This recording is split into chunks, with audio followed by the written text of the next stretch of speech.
Mark 5. They went across the lake to the region of the Gerasenes. When Jesus got out of the boat, a man with an evil spirit came from the tombs to meet him. This man lived in the tombs, and no one could bind him any more, not even with a chain, for he had often been chained hand and foot. But he tore the chains apart and broke the irons on his feet. No one was strong enough to subdue him. Night and day among the tombs and in the hills he would cry out and cut himself with stones. When he saw Jesus from a distance, he ran and fell on his knees in front of him. He shouted at the top of his voice, "What do you want with me, Jesus, Son of the Most High God? Swear to God that you won't torture me." But Jesus had said to him, "Come out of this man, you evil spirit." Then Jesus asked him, "What is your name?" "My name is Legion," he replied, "for we are many." And he begged Jesus again and again not to send them out of the area. A large herd of pigs was feeding on the nearby hillside. The demons begged Jesus, "Send us among the pigs, allow us to go into them." He gave them permission, and the evil spirits came out and went into the pigs. The herd, about 2,000 in number, rushed down the steep bank into the lake and were drowned. Those tending the pigs ran off and reported this in the town and countryside, and the people went out to see what had happened.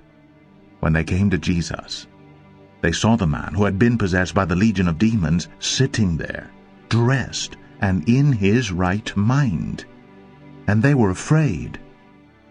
Those who had seen it told the people what had happened to the demon-possessed man, and told about the pigs as well. Then the people began to plead with Jesus to leave their region. As Jesus was getting into the boat, the man who had been demon-possessed begged to go with him. Jesus did not let him, but said, "Go home to your family and tell them how much the Lord has done for you, and how he has had mercy on you." So the man went away and began to tell in the Decapolis how much Jesus had done for him. And all the people were amazed. When Jesus had again crossed over by boat to the other side of the lake, a large crowd gathered around him while he was by the lake. Then one of the synagogue rulers named Jairus came there. Seeing Jesus, he fell at his feet and pleaded earnestly with him, "My little daughter is dying. Please come and put your hands on her so that she will be healed and live." So Jesus went with him. A large crowd followed and pressed around him. And a woman was there who had been subject to bleeding for 12 years. She had suffered a great deal under the care of many doctors, and had spent all she had.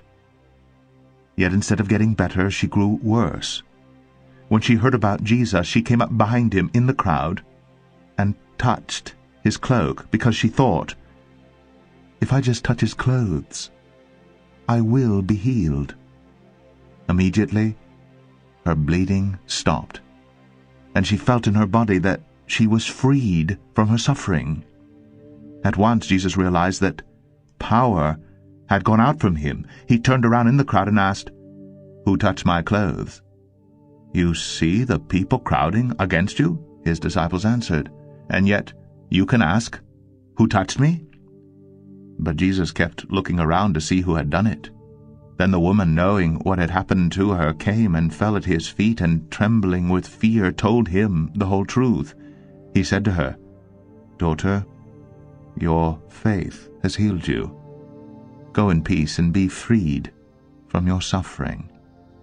While Jesus was still speaking, some men came from the house of Jairus, the synagogue ruler. "Your daughter is dead," they said.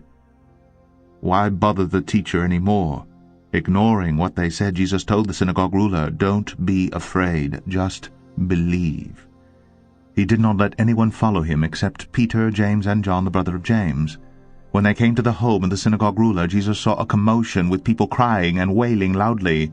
He went in and said to them, "Why all this commotion and wailing? The child is not dead, but asleep." But they laughed at him.